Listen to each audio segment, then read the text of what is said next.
Hey everybody, it's Tuesday. And welcome to this week's edition of Hook, Line, and Striker. I'm Josh. And I'm Emily, and we are super excited to be here tonight. I think we have a really good conversation to come. Before we get to that, welcome to all of you guys at home. So if you are watching on your cell phone, on your computer, if you are building jigs or folding laundry, we have all kinds of people checking in from all kinds of different places. And let us know where you're at. Let us know what your water temperatures are at. Let us know what fish are doing. And, we are eager to hear from you guys tonight. So, drop in your questions or comments or just say hi and welcome to the show. So with that, let's bring in, we have Dave here tonight, Dave Lefebre. So welcome. How you doing? We're really excited to have you on tonight. And I was kind of chuckling before the show because we are all actually lucky enough to be here tonight on Dave's boat. Yeah, I'll give you a little look around. But yeah, we're sitting out here getting ready for Texas. I got a Bass Pro Tour coming up here, and I'm leaving the house in about 3 days. So trying to get some crappie fishing, and this is actually good timing. I like talking about crappie fishing. I like the opportunity to get out there and do it, between the bass tournaments. So this is kind of a cool deal for me. Yeah. So for those of us who have never been lucky enough to be in a major league fishing boat, welcome to the show. That's awesome. But Dave, for people who might not know about you yet, tell us a little bit about yourself.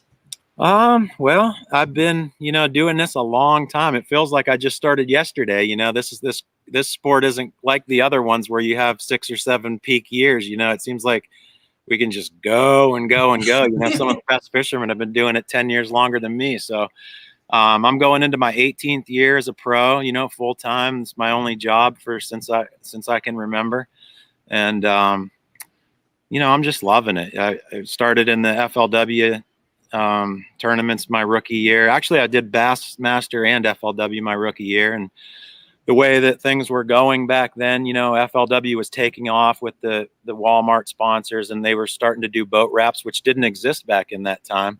And I just thought it was cool, and I ended up having to make a choice, and I went the FLW way for about 15, 16 years over there, sponsored by Kellogg's, and it was just a good platform and a way to I guess a stepping stone to where I am now, which is Major League Fishing and the Bass Pro Tour. So I still love it. Still can't wait to get up in the morning, and one of my favorite things is what I'm doing now. I've been sitting out here for 2 days, literally in my boat, just rigging and being out here, listening to the birds chirp and just getting tackle ready and stuff like that. It's the whole, everything about the game I love, from even the driving, it's a good time to catch up on stuff, and a lot of interviews like this and stuff in the truck. So, it's been my life since as long as I can remember. And I'm still ate up with it. Yeah, that's excellent.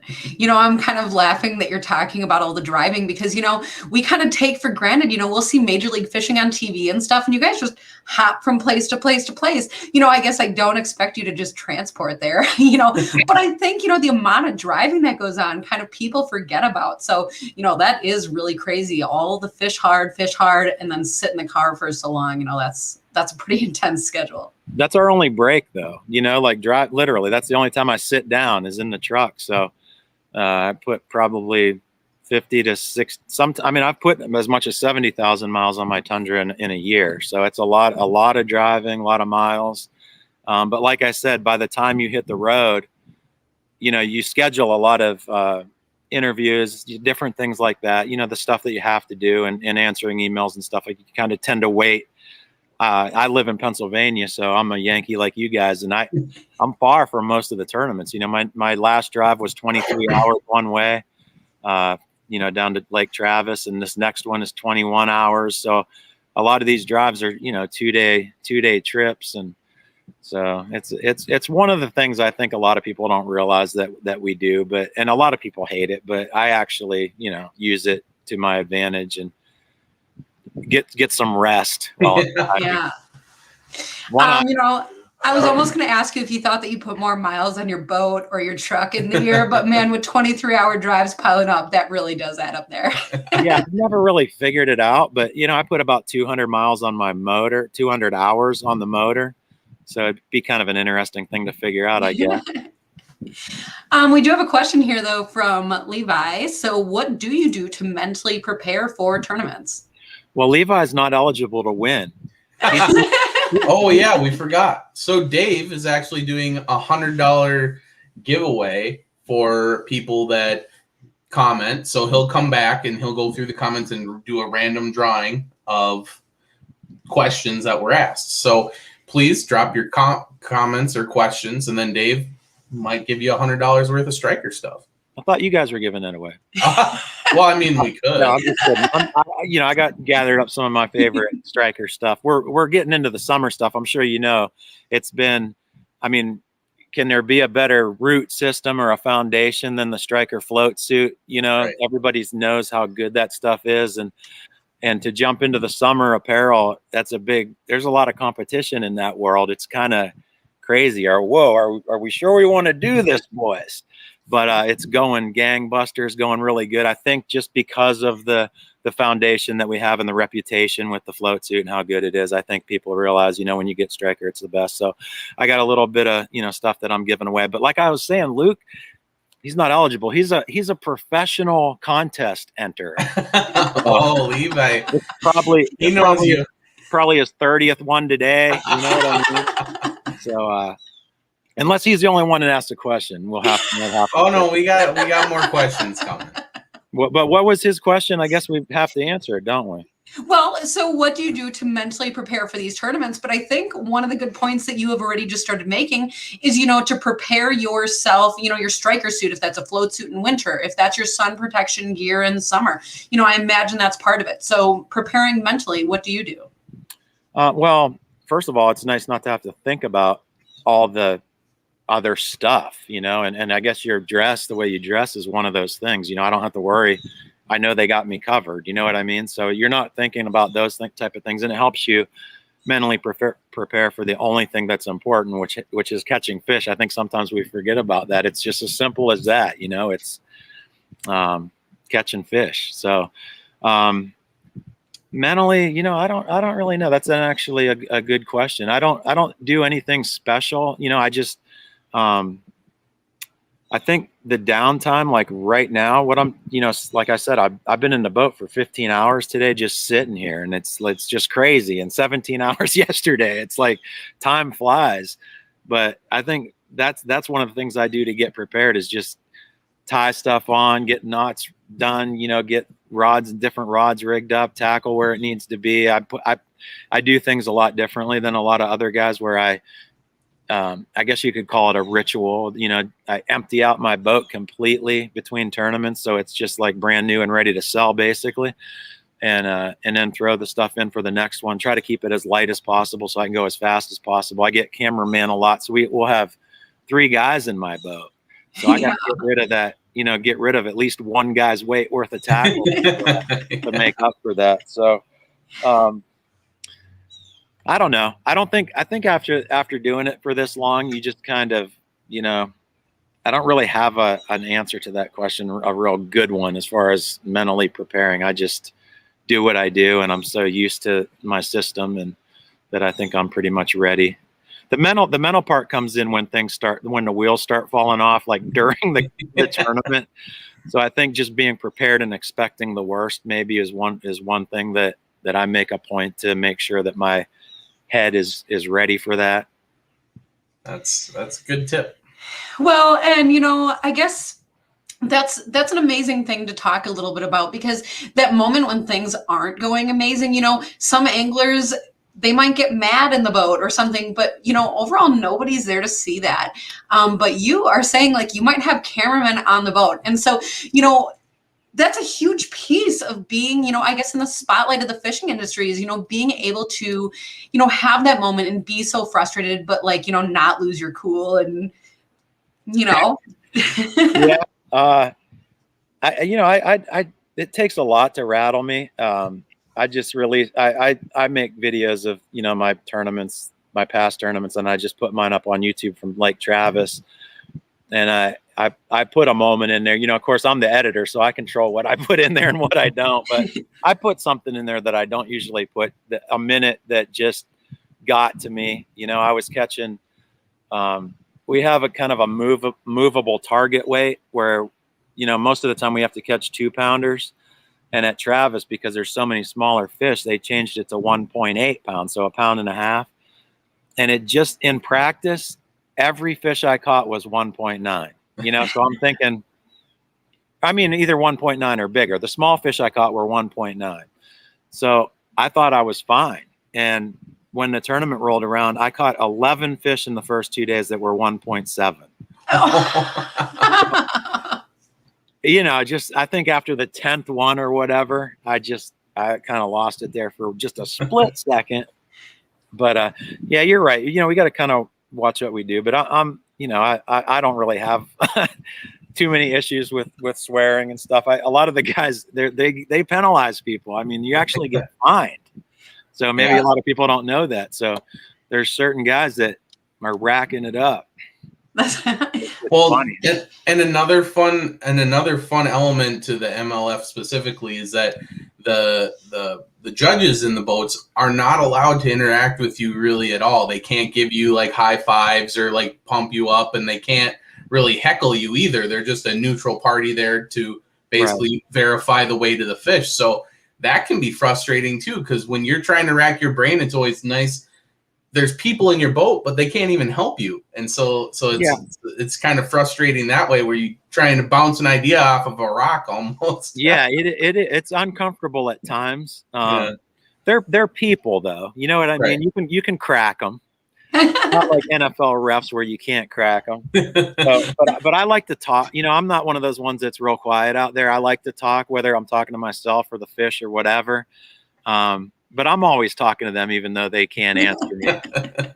Fortunately, I get a cameraman a lot. And you know, when you're talking to the camera, you're talking to millions of people, literally. So I kind of enjoy the camera in the boat, and fortunate enough to get it quite a bit. So it's fun. But those officials, man, they got personalities. You know, you get funny ones, and you get, you know, and there's times when you just can't help but high fiving them. And I think deep down, a lot of those guys want you to do well. You know, they feel like they're part of the team when they're with you. So I've been patted on the butt a few times.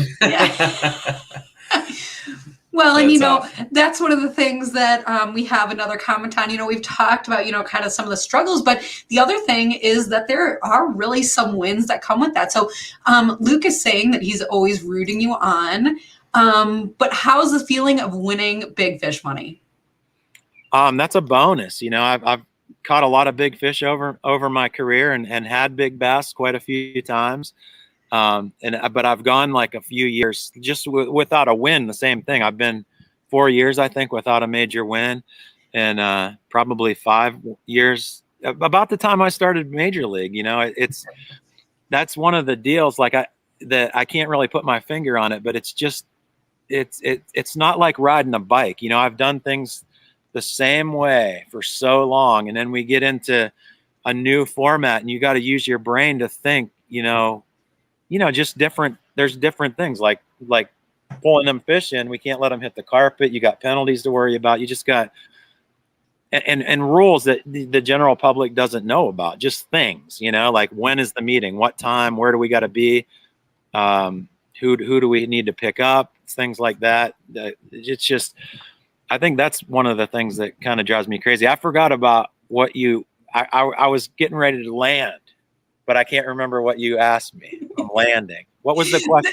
No, it's okay. Just how's the feeling of winning big fish money? Oh, big fish. Yeah. That was cool. I'm 2 in a row.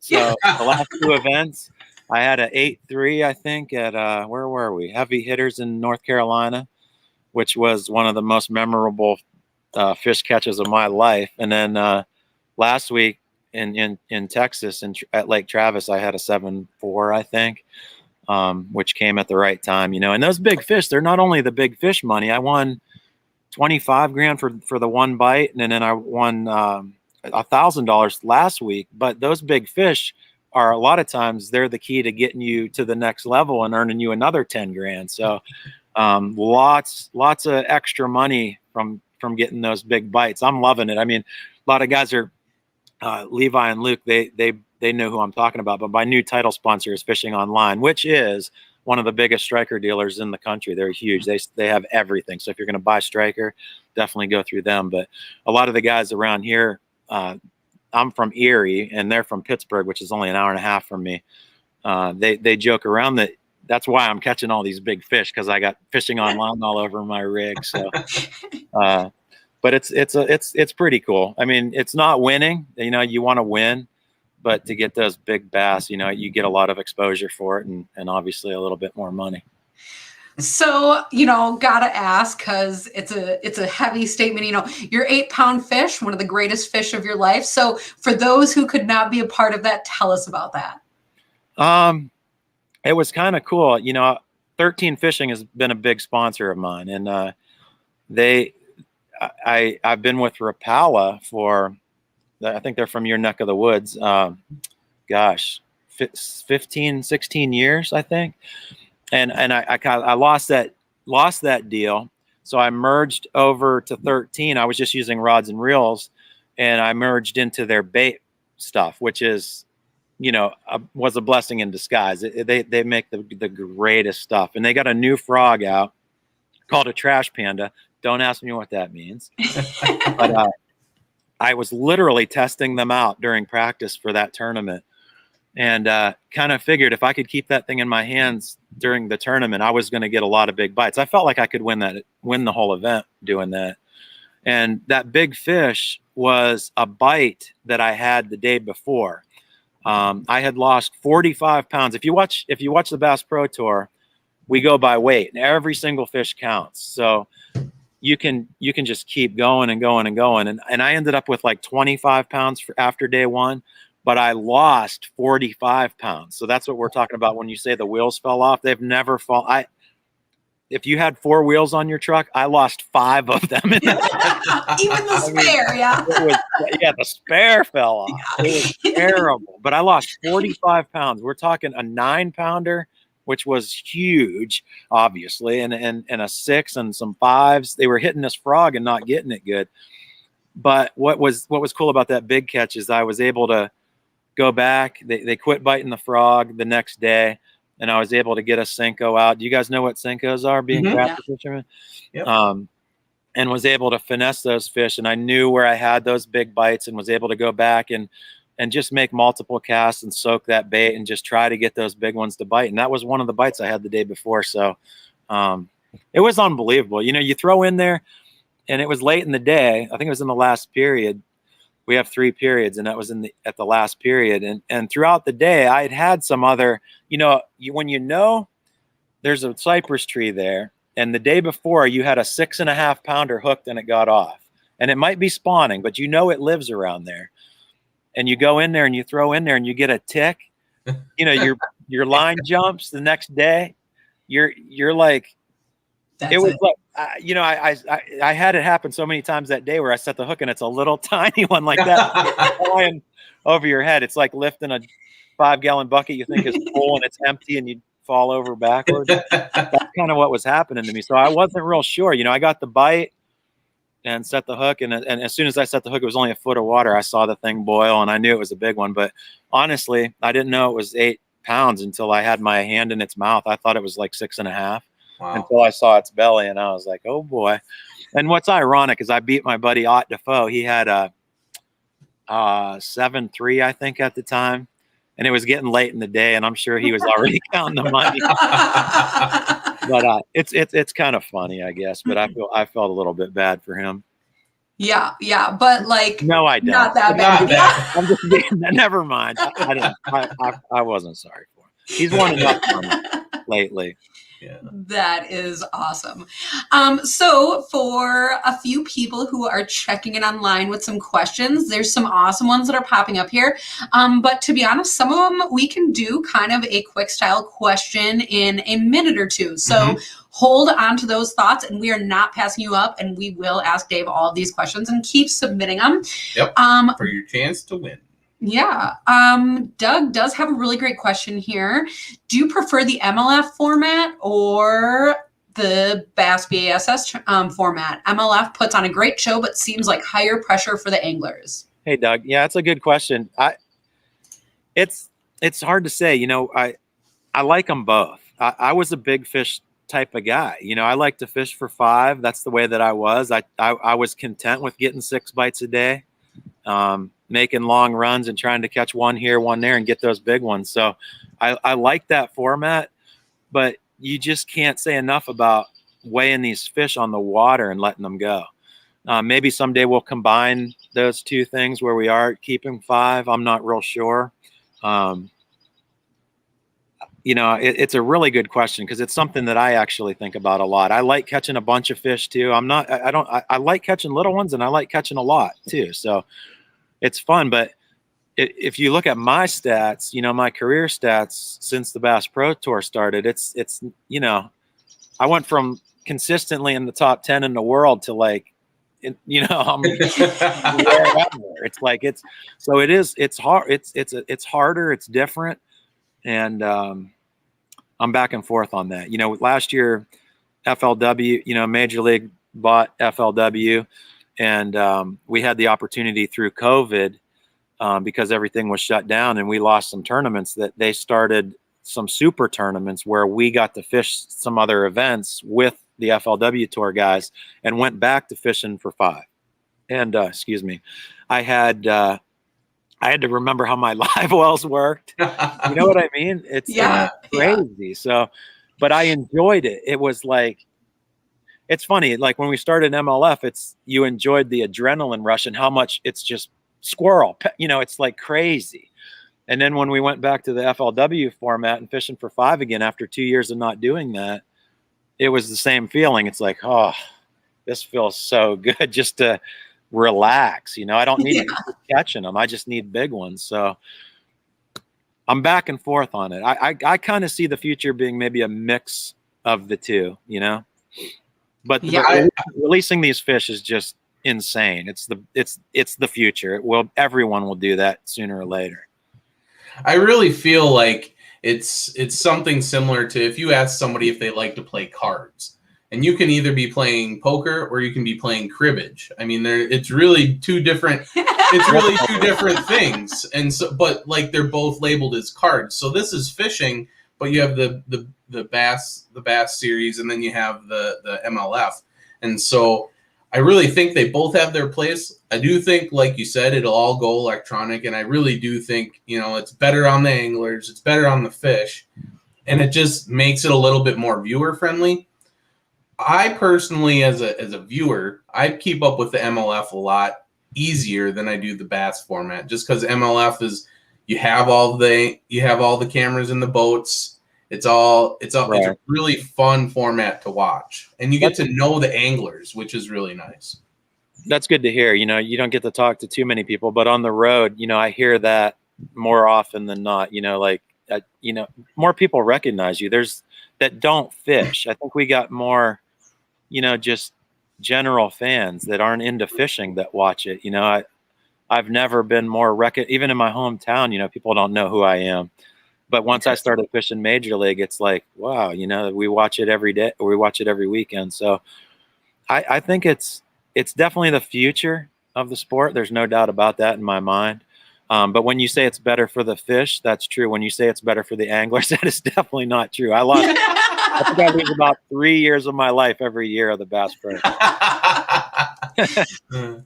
Well, you're talking about viewers, though, that aren't necessarily strictly fishermen or wouldn't otherwise be watching fishing shows. And, one of the things about the MLF format is it does have the score tracker live. So, we were lucky enough. Was it last year or almost 2 years ago now? 2019.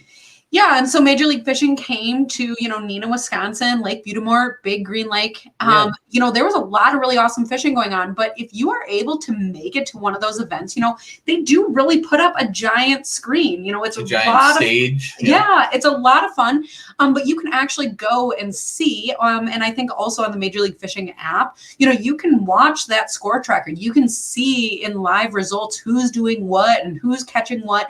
And, it's really fun to watch the show and the episode and the replays and like, you know, hear the officials read off to the anglers, ooh, score tracker alert, and, you know, so-and-so caught how big of a fish, you know, but that's something that we can even do in live real time with you guys as you're fishing. So even if we're stuck at work, that could still be a fun thing. The numbers, we get the numbers. We pay attention to what's going on because we want to know what the fans think and then the numbers are staggering. How many people watch that? It's just crazy. I mean, online, people are watching at work or they're watching at school. The kids are watching. I mean, people are probably getting fired and expelled and all kinds of stuff, but it's probably worth it, you know? Well, and it's also really fun because anglers like yourself, when you're done up at the stage, you know, doing your the weigh-in thing, you stop your truck, you stop your rig, and you get out and you talk and you make the little line, and everybody is able to come up and talk with you guys, which is really fun because in a lot of major league sports, that's not, you know, you don't have that type of interaction. And so, you know, we got to talk to a whole bunch of anglers that day, and it just made it a lot more relatable as far as a sport. It's really cool because there are winners and losers, but at the end of the day, like, all you guys got to go fishing all day.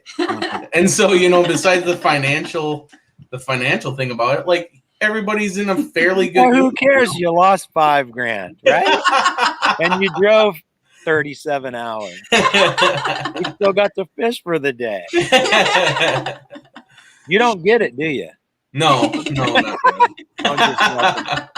No, you're right though. I mean, that's kind of like the slap in the face sometimes, you know. You have a bad day. That's the first thing I tell myself, you know. I got out of high school and I was packing boxes at Toy World, you know. Do I miss that? I would rather be doing this and not catch anything than pack 600 boxes today. So you're 100% right about that. And the best part about it, and believe it or not, when I was a rookie on the FLW tour, I was begging for them to let us somehow try to tell us how the other guys were doing. This is something I've wanted for 20 years. I'm serious. Like, how dumb, like, people don't realize in our sport, this is the dumbest thing about pro bass fishing for years. Every other sport, they're all different, right? Every sport's different. The only thing in common is you're trying to win, you know, whether it's a basketball through a hoop, you know, a football in the end zone, whatever. But the other sports, you're competing against other athletes, you know, and here, I mean, in a roundabout way, we are at the end of the day. But now that we know what the other guy's doing, you know what I mean? Like, where he's at, you know how you need to adjust and make those changes and do those things on the fly. And that's why you just can't prepare for these events. You know, things just, oh my gosh, I'm 19 pounds out. What are you talking about? Or Kevin Van Dam's climbing. It's like, that's the last thing you want to hear. So it's good to be able to, you know, where am I at now? Where am I at now? And know what you got to do, because not knowing, I mean, I was watching Bassmaster Live. I love Tommy Sanders and Mark Zahn. I think they're great, you know. Yeah. And I watch I'm a tournament stat junkie. I watch everything. I watch it all. I know exactly what's going on. I even know every guy on the Elite Series right now. I'm just into bass fishing, but to watch that and just have a guy think he won, but he's not sure, and I know that he didn't win, and he's going to be so mad.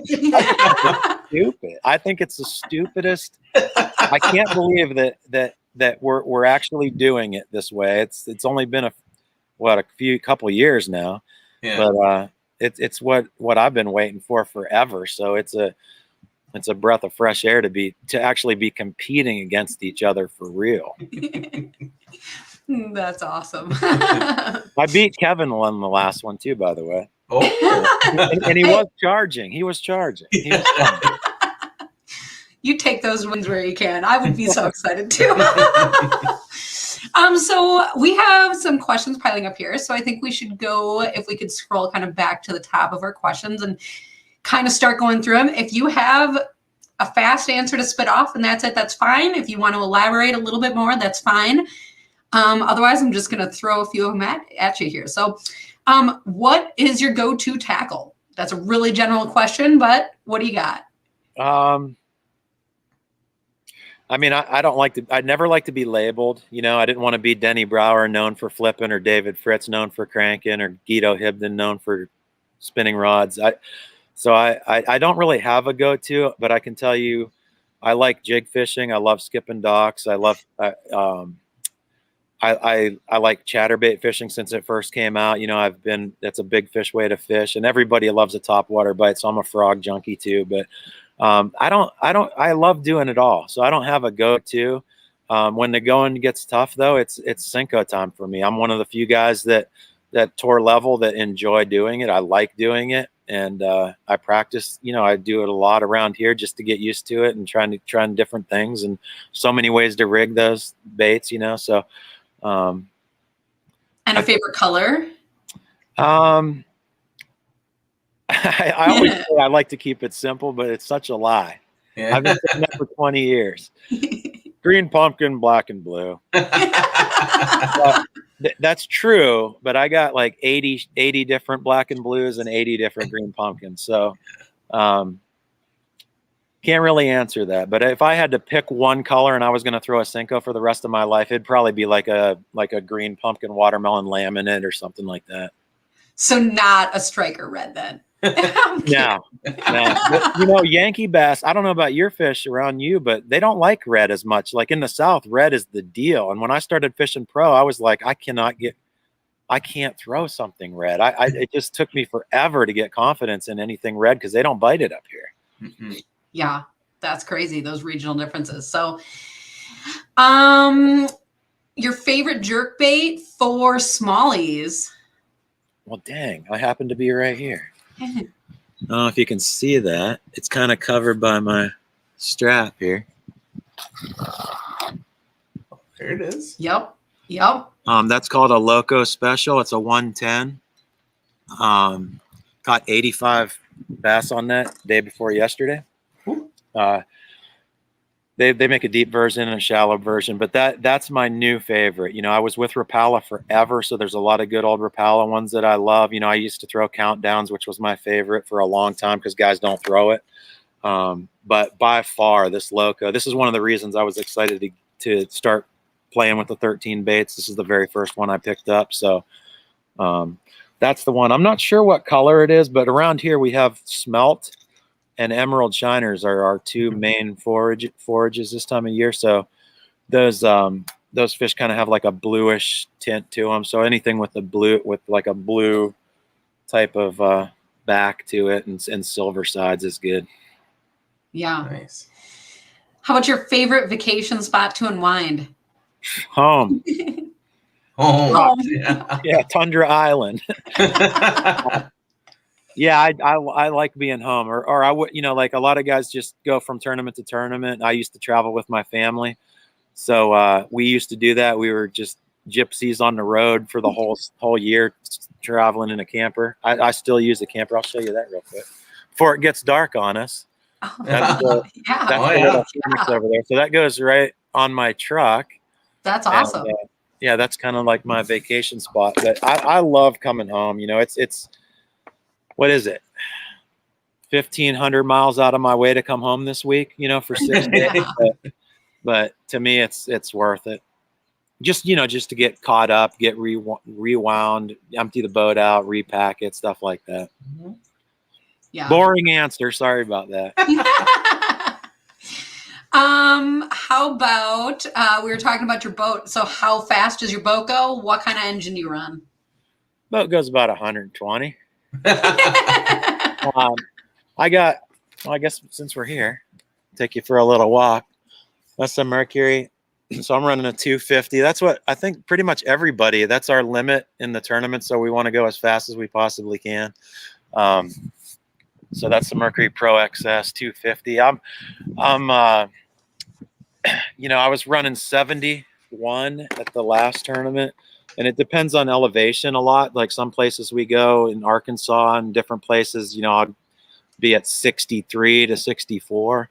So it really depends on where you're at. When you get 3 guys in the boat, I'm really lucky to hit 67 usually. Yeah. So my speed is about that. But I don't want to spill any beans yet, but we're going to be switching boat brands for 22, and I'll be going a lot faster. Oh, well, I'm looking forward to hearing about that. Excuse me. What's the best bait to use in the back of the boat? Does it make a difference back or front? Back in the FLW days, we had co-anglers. I had co-anglers for 15 years. And a lot of my co-anglers won tournaments. And when I seen them get in the boat and they had 3 or 4, they kept it simple and they had 3 rods and all 3 of them were Senkos, I was worried, So that to me, that's a no-brainer. Senko on a jig head. They make 3-inch fat Senkos up to giant ones. A lot of guys use 6-inch ones, which is a fairly big one, but when you're talking 3-inch, 4-inch, 5-inch Senkos and all the different ways you can rig them with jig heads, wacky rigs, Carolina rig, Texas rig, whatever you want to do, you can't beat that. I mean, day in and day out. I would, if I was a co-angler, I'd have a bag of Senkos, a bag of hooks, and some different weights, 1 box, and call it done. Yeah. What's your biggest Erie smallmouth? 714, I think, is still my biggest one. I had an 8.3 caught out of my boat, and the state record was 8.4 at the time, and it's got to be beat by 2 ounces in Pennsylvania, which is dumb. But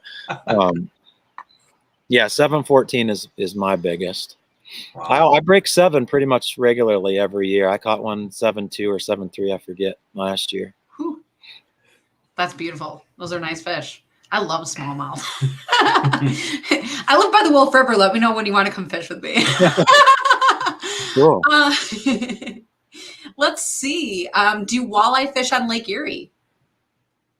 Yeah. Who's that question from? Timothy Stuick. Okay. Sorry if I butchered your last name. I thought maybe it's somebody that knew me. Yeah, I've been walleye fishing at night. So I'll show you something else while we're here. That's, I don't know if you can see it, but that's Lake Erie. Right? Oh, that's awesome. Yeah. Yeah. It's, I can't walk out there because the signal's terrible, but I go out, like, the reason I'm not going right now is I'm talking to you. I've been fishing. Last night I went out and they start biting about 10 o'clock at night here. So they're a different breed of fish. It's crazy. But last night I caught 6, not the biggest one was like 7 pounds and the smallest one was like 4. 2 nights ago, I caught 46 pounds in 6. I had an 8.7, an 8.4, an 8.3, and the rest were giant ones too. Nice. So yeah, I'm fishing. I'm using the same exact jerkbait I just showed you, only in the deeper version. And they're all post-spawn giant walleyes. I mean, you're catching, those 8-pounders. You guys probably walleye fish more than I do, but I had one that was pushing just under 30 inches and only weighed 8.7.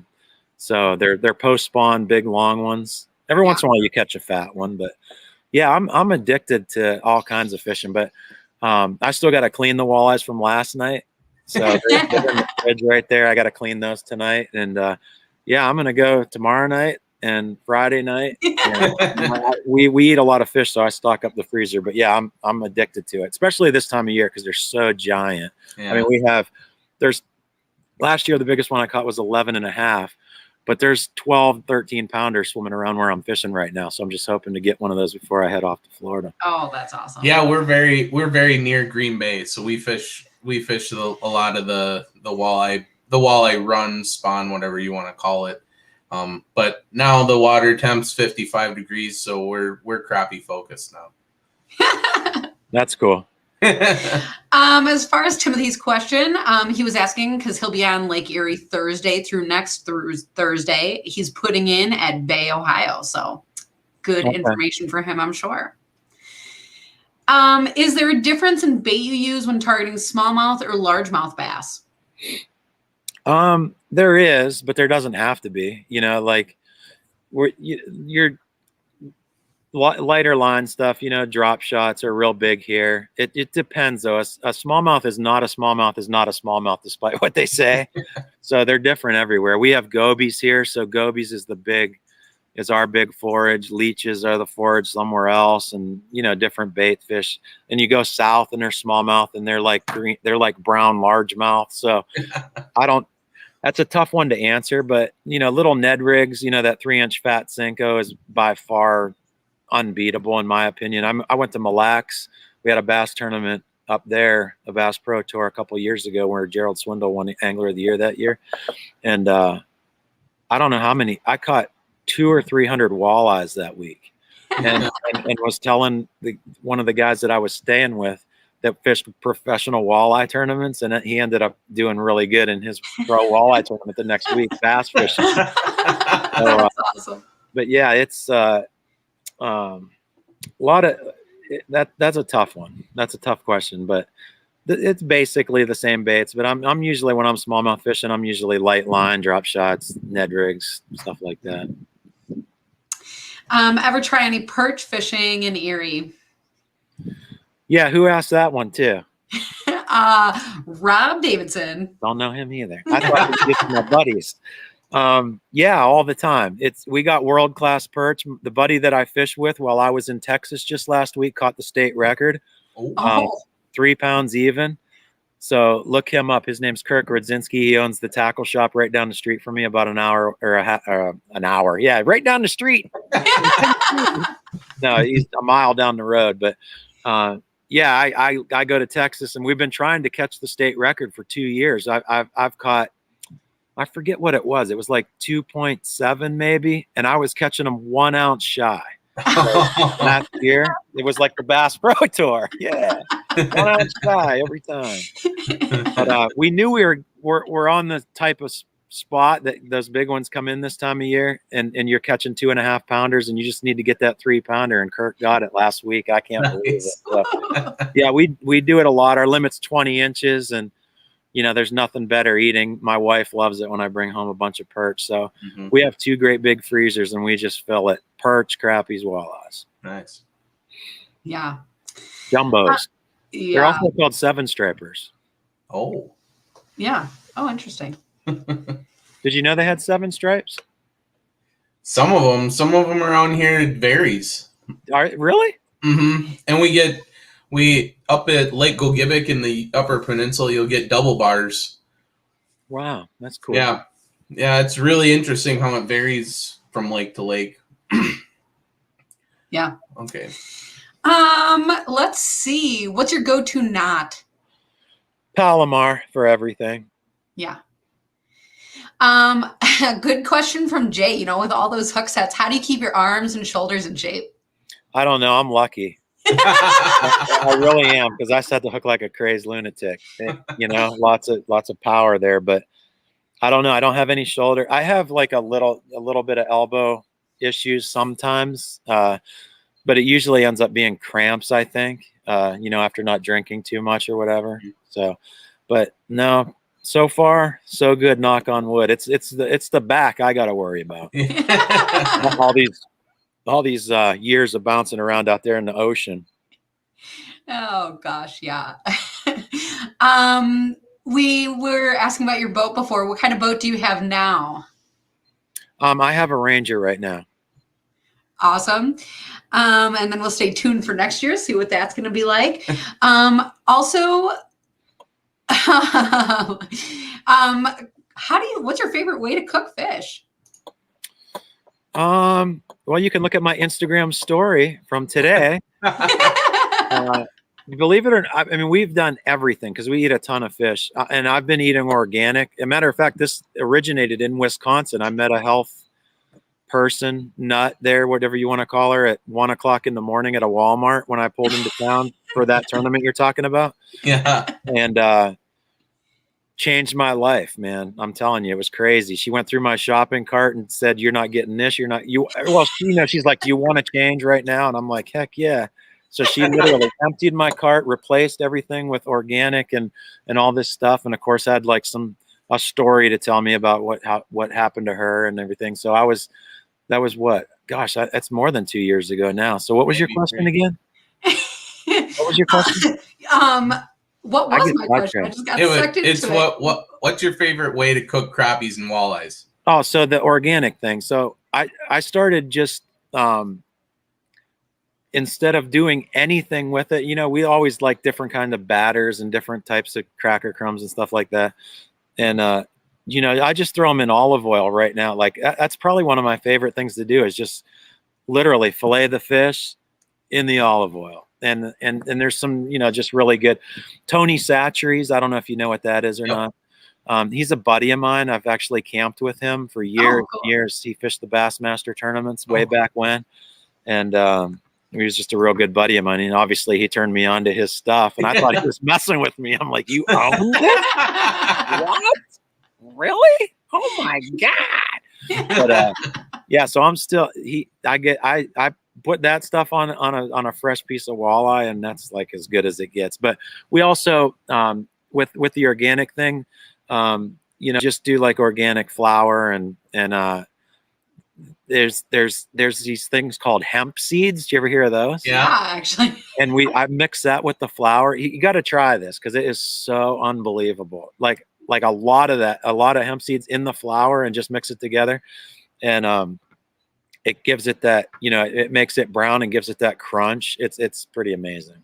Huh. That is amazing. So the other thing that's amazing is our time is flying by, and I realized that, you know, there's a few questions left on the board, but we have one of our own that we didn't even ask you. And I know that you have even things to accomplish before dark. So we're trying to be thoughtful of your time. But, you know, being a Striker show, I do have to ask you, do you have one favorite Striker product, or you can't decide? I wish I had my gloves right now. It's like 39 degrees. I would say, actually, I'm wearing what I was just going to say. If you can see these, this is the new Denali suit. So it's the, you know, up until now, I was, you know, you never knew what to wear. The Evolve, the Adrenaline was just rain gear, or the float suit, you know, the lightest one, which is the Trekker. So I was always wanting something like this. And of course I had my hands in this one, you know, let's do this. I think it'll sell. And of course it's going, I mean, they're just doing a good job. You guys know that, as far as getting this stuff to the people. And people are, it's hard to convince somebody to switch from Sims or Gill, you know, the stuff that they've used their entire life. It's just hard. It's such a hard market to bust into. But I've had them all. Like, you know, we get the sponsors. I got 10 rain suits this year, you know, different ones and the sponsors put their logos on them. But now I'm wearing all Striker stuff, and it's just mind boggling. And you got the confidence to tell people it's just an easy sell. You know, I don't have to lie. You know what I mean? I don't, my sponsors don't call me. I call them, you know.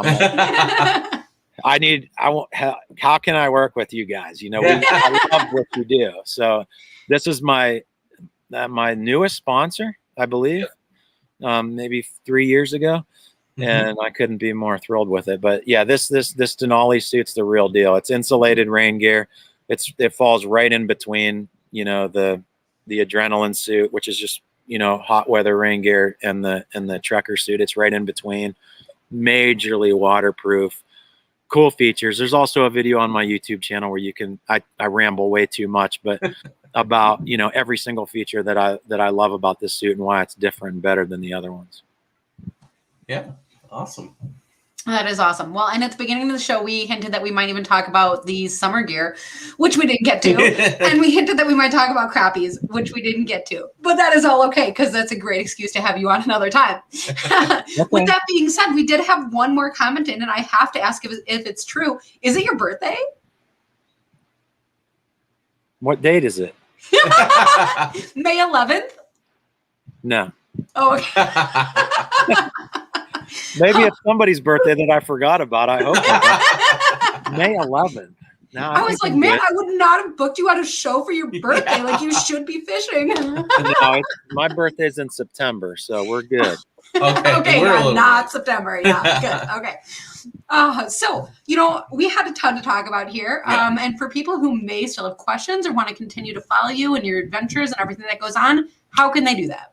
Yeah, Facebook, Instagram, Dave Lefebre, Twitter too, but I don't do much over there because if I was honest, they'd kick me off. And, but that's pretty much it. YouTube channel, we're trying to grow that a little bit recently, trying to keep up with all the tournaments and stuff like that. But yeah, I'm pretty good about answering messages and stuff like that. So if there's any more questions, pertaining to what we're talking about tonight, yeah, shoot me a DM or whatever over there, and I'll get right on it. Perfect.